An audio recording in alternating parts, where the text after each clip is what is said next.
क्या आप सभी को रेडका याद है? आखिर इस शो का लास्ट एपिसोड क्या था और इस शो की फाइनल बैटल में कौन जीता था? और आखिर ये कायरू और डार्क कायरू क्या होता है और अपने हीरोज इसे क्यों कलेक्ट कर रहे हैं? वेल, आज हम इन सारी चीजों के बारे में जानेंगे, तो अपनी तशरीफ टिका लो, कान में एयरफोन डाल लो और शुरू करते हैं।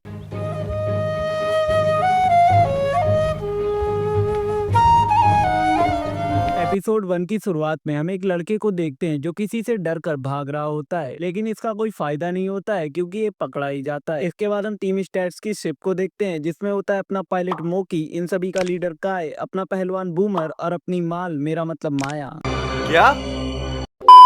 वेल, माया इस शो की काफी इंपॉर्टेंट कैरेक्टर है, तो तुम लोग इस पर अपनी आंखें गड़ाए रखना। इसके बाद अपनी टीम स्टैट्स को एक कायरू का लोकेशन पता चलता है और ये लोग उसे कलेक्ट करने के लिए निकल पड़ते हैं, जहां इनका सामना होता है टीम बेटाकॉर से, जिसमें होते हैं बाश, रेनो और इन सभी का लीडर जाइलस। इसके बाद हमें इस शो का पहला कायरू बैटल देखने को मिलता है जिसमें अपनी टीम स्टैट्स गंदा वाला पिट जाती है। इसके बाद अपनी टीम को कुछ आदिवासी लोग पकड़ के बाल मजदूरी पर लगा देते हैं, लेकिन ये लोग वहां से निकल के फिर से कायरू बैटल करते हैं और इस बार बेटाकॉर को लपेट देते हैं। फिर क्या ये लोग कायरू कलेक्ट करते हैं, वहाँ के आदिवासी लोगों को पीट कर सबके मसीहा बनते हैं और अपने घर निकल जाते हैं। नेक्स्ट एपिसोड में हम इस शो के मेन विलन लोकार को देखते हैं जो एक नई हरामी टीम लेकर आया है जिसे रेडाकॉर भी कहते हैं, जिसमें होते हैं टेक्रिस, जैर और इन सभी का लीडर जेन। वेल, लोकार ने इन्हें यहाँ एक नया अटैक लोकार शैडो देने के लिए बुलाया होता है, साथ में एक कायरू का लोकेशन भी बताता है। इसके बाद हम टीम स्टैट्स को देखते हैं और ये लोग भी यहाँ कायरू ढूंढने आते हैं, लेकिन अपनी माया जो की एक मर्द है, ये क्या बक रहे हो मादर?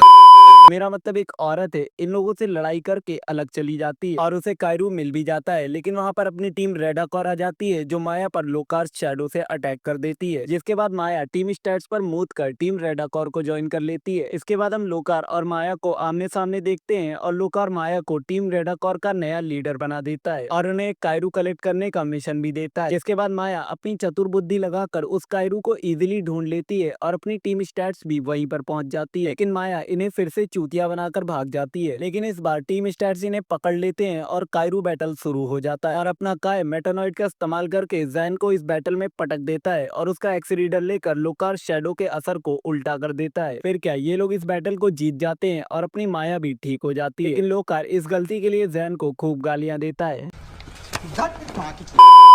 एपिसोड 3 की शुरुआत अलास्का के एक सीन से होती है जहां हम टीम रेडाकॉर को देखते हैं जो यहाँ एक कायरू डिपॉजिट को ढूंढने आए होते हैं, लेकिन ये कायरू डिपॉजिट एक पुराना एक्स रीडर होता है। इसके बारे में टीम स्टैट्स को दिखाया जाता है जिन्हें अलास्का से एक कायरू का सिग्नल आ रहा होता है और ये वही जगह है जहाँ अपना काय और उसका बाप बचपन में ट्रेनिंग किया करते थे। इसलिए इस सिग्नल को देखने के बाद अपना काय थोड़ा सा बौखला जाता है, लेकिन मास्टर बोडाई बताते हैं कि उसके पिता कैटाक्लिज्म इवेंट को सरवाइव नहीं कर पाए हैं और ये सिग्नल नकली भी हो सकता है, लेकिन काय उसकी बातों पर घंटा ध्यान नहीं देता है और चुपचाप अलास्का के लिए निकल पड़ता है, जहां उसे अपने बाप का पुराना एक्स रीडर मिल जाता है। लेकिन टीम रेडाकॉर ने यहां उसकी फील्डिंग सेट कर रखी थी, इसलिए एक कायरू बैटल होता है जिसमें अपना काय गंदा वाला पिटता है। इवन जैन को काय का एक्स रीडर भी मिल जाता है। वहीं दूसरी ओर हम देखते हैं कि टीम स्टैट्स भी काय को ढूंढते हुए अलास्का पहुंची है और ये लोग काय को ढूंढ भी लेते हैं, जिसके बाद ये टीम रेडाकॉर से दोबारा फाइट करते हैं, लेकिन जैन काय का एक्स रीडर यूज करके मेटानाइड में ट्रांसफॉर्म हो जाता है और माया और बूमर को धोबी पछाड़ दे देता है। इसके बाद काय भी अपने डैड का पुराना एक्स रीडर यूज करके गोल्डन मेटानॉइड में ट्रांसफॉर्म होने का ट्राई करता है, लेकिन फुस हो जाता है। इसके बाद वो अपने डैड के सिग्नेचर मॉन्स्टर रेप्टाइड में ट्रांसफॉर्म हो जाता है और हाइड्रोक्स का यूज करके रेडाकॉर को निपटा देता है। जिसके बाद ये सभी लोग बेस पर वापस जाते हैं और मास्टर बोडाई बताते हैं कि काय के डैड कैटाक्लिज्म इवेंट को सरवाइव कर गए हैं। नेक्स्ट सीन में हम टीम स्टैट्स को देखते हैं जो मास्टर बोडाई के साथ ट्रेनिंग कर रहे होते हैं। अभी मास्टर बोडाई एक एनर्जी को महसूस करते हैं जो कायरू एनर्जी को डिस्टर्ब कर रही होती है और वो टीम स्टैट्स को ऑर्डर देते हैं कि वो इस चीज का पता लगाएं। इसके बाद हम एक टेंपल में एक रेड स्टोन को देखते हैं जो आसपास की कायरो एनर्जी को पूरी तरह से डिस्ट्रॉय कर रही होती है और अपनी टीम स्टैट्स जैसे ही लोकेशन पर पहुंचती है इनका सामना टीम रेडाकॉर से हो जाता है और एक कायरो बैटल स्टार्ट हो जाती है, लेकिन अपनी टीम स्टैट्स कोई भी कायरो अटैक नहीं कर पाती है, इसलिए रेडाकॉर इन लोगों को पकड़ के दलदल में डाल देती है। लेकिन अपने हीरोज इससे बाहर निकल आते हैं और फिर से एक कायरो बैटल करते हैं और इस बार टीम रेडाकॉर भी अपनी कायरो एनर्जी का ठीक से यूज नहीं कर पाती है। वेल, ये सारी चीजें उसी रेड स्टोन की वजह से हो रहा है क्योंकि वो अपने आसपास की सभी कायरो एनर्जी को चोरी कर रहा है। जिसके बाद हम काय को देखते हैं जो माया और बूमर की भी कायरो एनर्जी को अपनी कायरो एनर्जी में कंबाइन करके जेन के ब्लू टेरॉन को हरा देता है और इसके बाद काय अपने मेटानॉइड का इस्तेमाल करके उस रेड स्टोन को फ्रीज कर देता है और फाइनली प्लाज्मा इसका यूज करके वो उस रेड स्टोन के असर को पूरी तरह से उल्टा कर देता है।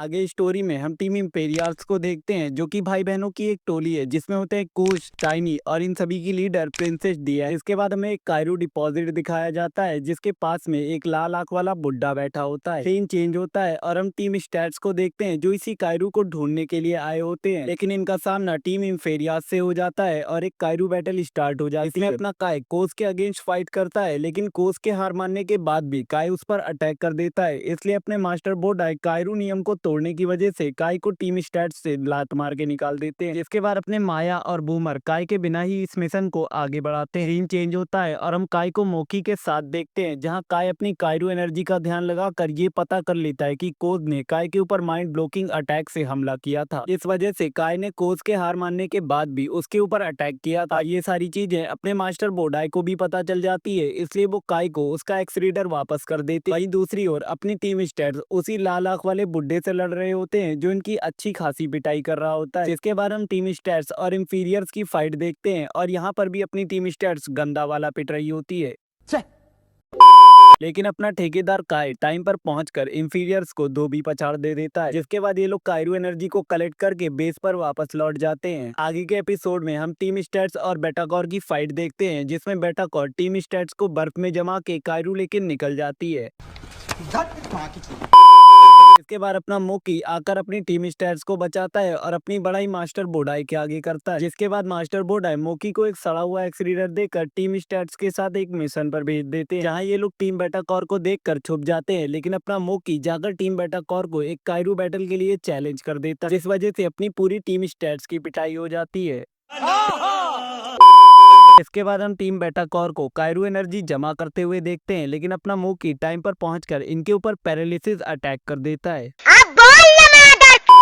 इसके बाद ये लोग इस कायरू बैटल को जीत जाते हैं और कायरू एनर्जी को कलेक्ट करके बेस पर लौट जाते हैं और आगे के कुछ एपिसोड्स तक ये लोग ऐसे ही छोटे मोटे बैटल्स करके कायरू एनर्जी को कलेक्ट करते रहते हैं। नेक्स्ट एपिसोड में हम टीम बेटाकॉर को देखते हैं जो लोकार के पास एक कायरू रेलिक लेकर आते हैं क्योंकि वो अपने एक्स रीडर्स में इसे एब्जॉर्ब नहीं कर पाते हैं, और इस कायरू रेलिक को देखने के बाद अपना लोकार काफी ज्यादा खुश हो जाता है। इसके बाद हमें टीम स्टैट्स को दिखाया जाता है जो एक कायरू रेलिक को कलेक्ट करने आए होते हैं और ये वही रेलिक होता है जो लोकार के हाथों में था, और अपनी टीम स्टैट्स को इस रेलिक को देखकर काफी अजीब लगता है, इसलिए वो इसे सीधे मास्टर बोडाई के पास ले जाते हैं। और जैसे ही मास्टर बोडाई इस कायरू रेलिक को टच करते हैं वो पूरी तरह से पावरलेस हो जाते हैं। जिसके बाद हमें पता चलता है कि ये रेलिक पूरी तरह से डार्क कायरू से बना हुआ है। साथ ही हमें लोकार की बैक स्टोरी पता चलती है जो पहले 8 रेडाकाई मास्टर्स में से एक था, लेकिन लोकार ने अच्छे कायरू और बुरे कायरू को अलग करने की कोशिश की, इसलिए 8 रेडाकाई मास्टर्स ने उसे लात मार के निकाल दिया। और उस समय काउंसिल के प्रेसिडेंट अपने मास्टर बोडाई थे, इसलिए लोकार इनसे पर्सनल बदला लेना चाहता है। इसके बाद हम देखते हैं लोकार करंट टाइम में टीम स्टैट्स के हाइड आउट पर पहुंच चुका है और वो अपने मास्टर बोडाई को किडनैप कर लेता है। इसे बचाने के लिए अपनी टीम स्टैट्स लोकार के अड्डे पर पहुंच जाती है, लेकिन लोकार इन्हें भी पकड़ लेता है। जिसके बाद अपना काय अंदरूनी कायरू ऊर्जा लगा के इस ट्रैप से बाहर आ जाता है और गोल्डन मेटेनॉइड का इस्तेमाल करके लोकार को लपेट देता है।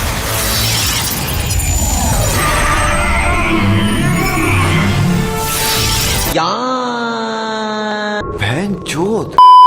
और फाइनली अपनी टीम स्टैट्स मास्टर बोडाई को बचा लेती है। नेक्स्ट सीन में हम देखते हैं कि एक कायरू रेलिक की खोज में अपनी टीम रेडाकॉर, टीम स्टैट्स, टीम बेटाकॉर और टीम इम्पेरियल्स एक ही जगह पहुंच जाते हैं। अभी वहां 8 रेडाकाई मास्टर्स में से एक मास्टर एटॉप आ जाते हैं जो एक कायरू टूर्नामेंट का आयोजन कर देते हैं। तभी अपनी माया बताती है कि ये कायरू टूर्नामेंट कायरू वॉरियर्स के बीच होता रहता है और इसके विनर को नए मॉन्स्टर्स और नए अटैक भी दिए जाते हैं, साथ ही उनकी रैंक को भी प्रमोट कर दिया जाता है। इसके बाद मास्टर एटॉप इस टूर्नामेंट के नियम बताते हैं जिसमें योद्धा उन्हीं मॉन्स्टर्स और अटैक का यूज कर सकते हैं जो उन्हें मास्टर एटॉप देंगे। टूर्नामेंट शुरू होता है और पहला मैच काय और ज़ेल के बीच में होता है जिसे अपना काय एक सिंगल अटैक में ही जीत लेता है। इसके बाद हम प्रिंसेस डियारा और जैन के बीच में बैटल देखते हैं जिसे अपना जैन जीत जाता है। इसके बाद टूर्नामेंट के फाइनल्स में जैन और काय की लड़ाई होती है जिसमें जैन काय के डैड का सिग्नेचर मॉन्स्टर रेप्टाइड का यूज करता है, लेकिन काय अपनी अंदरूनी कायरू ऊर्जा का इस्तेमाल करके इस मैच को जीत जाता है। और इसी तरह का पहला कायरू टूर्नामेंट अपनी टीम स्टैट्स की जीत के साथ खत्म हो जाता है। आगे स्टोरी में हम काई के डैड कर्नर स्टैक्स को देखते हैं, जिन्हें एक आदमी बर्फ से बाहर निकाल रहा होता है। इसके बारे में पता चलता है कि अपने काई के डैड को लोकार ने बर्फ में जमा कर मरने के लिए छोड़ दिया था। सीन चेंज होता है और हम टीम बेटाकॉर को अलास्का में देखते हैं, जो यहाँ एक कायरू डिपॉजिट की खोज में आए होते हैं। तभी हमें पता चलता है कि अपनी टीम स्टैट्स भी उसी कायरू डिपॉजिट की खोज में अलास्का में आई हुई है। इसके बाद बेटाकॉर और टीम स्टैट्स का आमना सामना होता है और अपने काई के डैड इस बैटल को दूर से देख रहे होते हैं। आज जब अपनी टीम स्टैट्स इस फाइट को हारने लगती है तो वो दूर से कायरू एनर्जी का यूज करके इनकी मदद भी करते हैं, जिसके बाद अपनी टीम स्टैट्स कायरू को कलेक्ट कर लेती है और अपने काई को लगता है कि उसका बाप आसपास है, तो वो उसका एक्सीडर वहीं पर छोड़कर चला जाता है। नेक्स्ट एपिसोड में हमें पता चलता है कि अपनी माया को अब थोड़ा बहुत फ्यूचर पहले से ही पता चल जाता है और इस पावर का यूज करके ये लोग काफी सारी फाइट्स को जीतते भी हैं। तभी हम माया के एक और फ्यूचर विजन को देखते हैं, जिसमें वो लोकर के साथ होती है। ये क्या बक रहे हो मादरचोद?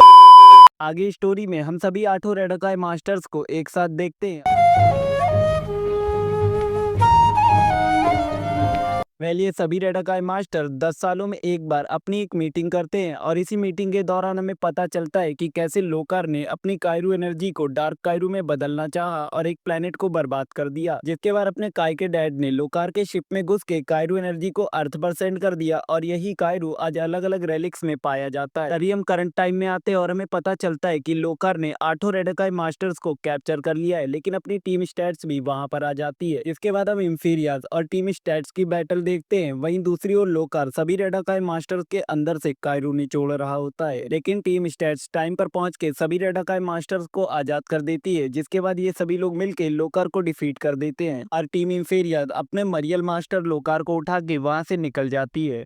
नेक्स्ट सीन में माया को जंगल के बीच में ग्रीन इन्फिनिटा का एक्स्ट्राइब मिलता है और ये उसके लिए एक गिफ्ट होता है अपने मास्टर बोडाई की तरफ से। आगे स्टोरी में हम मास्टर एटॉक और मास्टर क्वांटास को देखते हैं, जो कायरू चैंपियनशिप टूर्नामेंट को शुरू कर देते हैं। पहली चैंपियनशिप को जीतने वाले को कायरू चैंपियन का टाइटल और उनकी पसंद का एक मॉन्स्टर दिया जाएगा। तभी टूर्नामेंट में एंट्री होती है लोकर की, जो अपनी ई टीम्स को भी लेकर आया होता है। टूर्नामेंट की शुरुआत होती है और मास्टर क्वांटास इस टूर्नामेंट के रूल्स बताते हैं, जिसमें सभी वॉरियर्स अपनी पसंद के एक्स्ट्राइब्स का यूज कर सकते हैं। टूर्नामेंट का पहला मैच टीम्स के बीच में होगा, जिसके बाद सोलो फाइट्स होंगी। इसके बाद टूर्नामेंट की शुरुआत टीम रेडाकॉर और टीम इंफेरियास की होती है, जिसमें अपनी टीम रेडाकॉर इजीली जीत जाती है। दूसरा मैच टीम स्टैट्स और बेटाकॉर्स के बीच में होता है, जिसमें अपनी टीम स्टैट्स थोड़ी बहुत मेहनत करके जीत ही जाती है। सीन चेंज होता है और हम काई के डैड को देखते हैं, जो इस समय लोकार के अड्डे पर किसी चीज की खोज कर रहे हैं। इसके बाद हम लोकर और माया को आमने सामने देखते हैं, जहाँ लोकर माया को बताता है कि वो उसका ग्रैंडफादर है। अब ये चीज हमें तो हजम हो नहीं रही, तो माया क्या घंटा इसे हजम कर पाएगी। सीन फिर से काई के डैड पर शिफ्ट होता है और हमें पता चलता है कि फाइनली उन्होंने लोकर का सबसे बड़ा सीक्रेट पता कर लिया है। टूर्नामेंट के 16 मैचेस शुरू होते हैं, जिनमें पहला मैच काय वर्सेस जैर होता है, लेकिन जैर इस मैच में काय का एक्स रीडर छीन लेती है, इसलिए मास्टर क्वांटास उसे नियम तोड़ने के लिए इस टूर्नामेंट से डिस्क्वालीफाई कर देते हैं। सेकेंड मैच होता है बूमर वर्सेस जैन, लेकिन इस मैच में जैन अपने बूमर का भरता बना देता है और इसी तरह थर्ड मैच टेक्रिस वर्सेस माया में अपनी माया जीत जाती है। इसके बाद इस टूर्नामेंट के फाइनल शुरू होते हैं, लेकिन 3 लोगों में फाइनल्स नहीं हो सकते हैं, इसलिए अपने मास्टर एटॉक का स्टूडेंट एकेऑन इस टूर्नामेंट में पार्टिसिपेट करता है। इसके बाद काय वर्सेस जैन की बैटल शुरू होती है और जैन इस बैटल में लोकार द्वारा दिए हुए गोल्डन ब्रूटोगॉन का यूज करता है। इसके रिप्लाई में अपना काय भी गोल्डन मेटियोनाइट का इस्तेमाल करता है और एक मिराज अटैक के साथ इस फाइट को जीत लेता है। नेक्स्ट फाइट एकेऑन वर्सेस माया के बीच में होती है और अपना लोकार इस पूरी फाइट में माया के माइंड के साथ खेल रहा होता है, इसलिए माया ओवरपावर होके